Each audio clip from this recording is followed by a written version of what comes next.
Hi guys and welcome back to my channel. So today we will be talking about Rachel Yoder's Nightbitch. Should I censor this? Screw it. Nightbitch.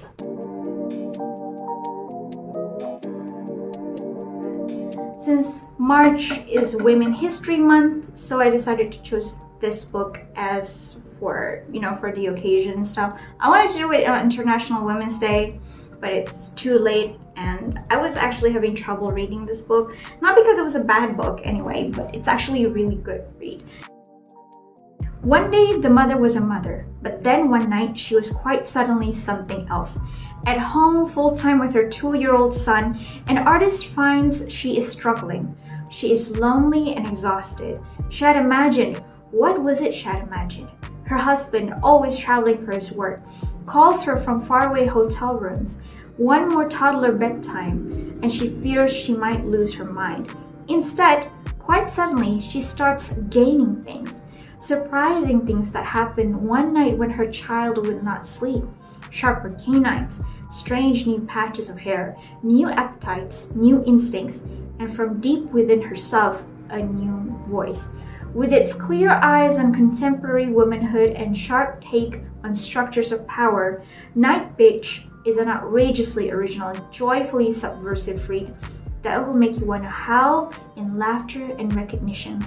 I love this book. Initially, the reason why I was having a hard time reading this because the way the book was written, it's kind of like in a one-shot rambling. Yeah, it reminds me of Sally Rooney's writing, where the dialogues do not have any quotation marks. I was like, what? Is this a dialogue or is this like her thoughts or something? The story is about essentially is from Nightbitch POV and her concerns and her lamentations of her decaying youth and loss of like artistic field. She's an artist, former artist. This is basically like a woman talking about like how society is pressuring her, like, oh, if I'm a working mom, people say that I'm not being there enough for my kids, and now that I'm actually a full-time mom, I feel like I'm losing my youth, I'm losing my passion in art, where she really likes being an artist, she likes doing those things. Her husband is like dismissing all of her worries and stuff. So I'm just gonna spoil it out here, but if you're thinking of reading this, go read this. I think this is a very relatable exploration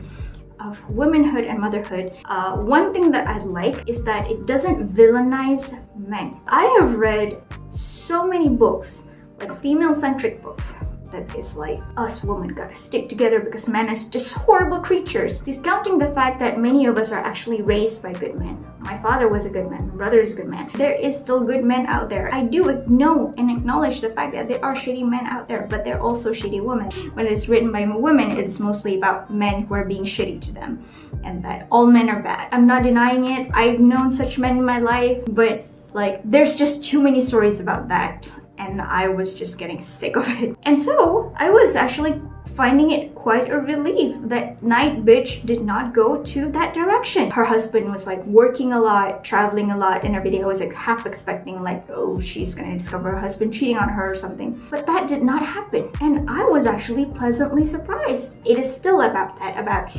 like she's being under constant societal pressure. But then towards the end of the book, she realized that those things are just an illusion. There is societal pressure, but it's about how you face them.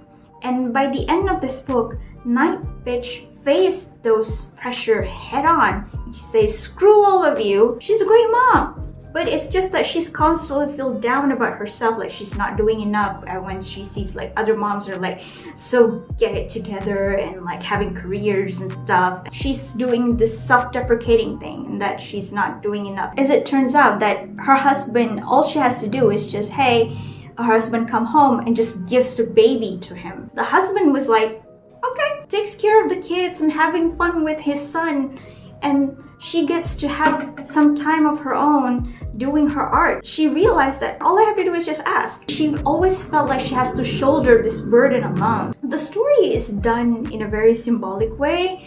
I mean, I think there is definitely a deeper meaning to this in relation to the word bitch itself. It's a swear word, but bitch is just a female dog. What is wrong with a female dog? It's just an animal. It's culture and our connotation that that relates the animal into something bad. It's really not the dog's fault. We're the ones that are at fault for attaching such negative things to an innocent animal. The story starts with Nightbitch discovering like these strange patches of hair on her body, and then she starts to have canine teeth. It's like she's transforming into a werewolf, and there's this sense of freedom when she starts transforming into this animal. It's like she's letting go of her worries about cultural norms or anything and just being herself, and she used that as a motif for her artwork, as an inspiration. And I thought that this is pretty cool, how this is basically her path to rediscovering her passion for art. I will not tell you fully what actually happens, because this book felt like a myriad of events at once. It's really hard for me to pinpoint stuff. I also love how they include her understanding of other women, like how she discovered that, oh, this other mother that seemed all so put together, she's also suffering as well. She's suffering from debt, from insecurity and everything. Like, I have the same experience with my friend. I'm not a mom or a married woman in that case, but still I have a conversation with a friend, and then like when I told her, yeah, I'm experiencing this and that, I was having such a hard time with my job, and my friend's like, wow, you look so put together. Well, no, I'm not. Seriously, I'm not. I mean, on social media, I might look put together, but in reality, I'm not. I'm a chaotic mess. But I'm trying. You shouldn't judge people based on what they post on social media. You shouldn't judge people based on what they wear, based on how they look. They might be smiling on the outside, but you'll never know if they come home crying and stressing out. And I had my fair share of that. There's like a bunch of things that happened here. I also like how when she starts to let herself go, when she starts to embrace that side of her, she had better relationship with her husband.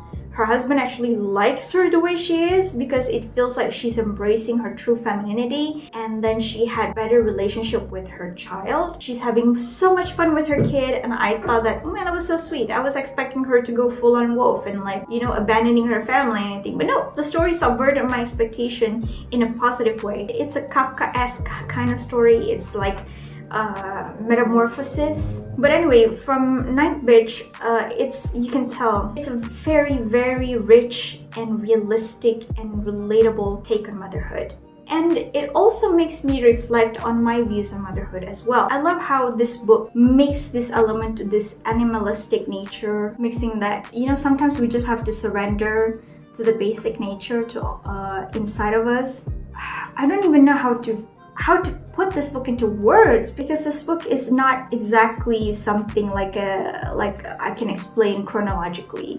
It's basically a train of a person's thoughts. This is definitely a book on feminism, that's for sure, but it's a feminism for me done in a right way, in a way that does not discounting men, in a way that doesn't pit women against other women, but it's about understanding the different sides and the different facets and the different beauty of women in all aspects. And I think that Rachel Yoder did a great job. I haven't graded this book on Goodreads just yet, but I will definitely give this a 5-star. I love the language that she uses. It's very vivid, very graphic, and she doesn't shy away from any kind of description of animal behavior, especially. And the character Nightbitch herself does not shy away from making animalistic behavior, because that's the kind of the story that she's about. It's about surrendering yourself to that nature, to that, to that feeling, freeing yourself from the societal norms and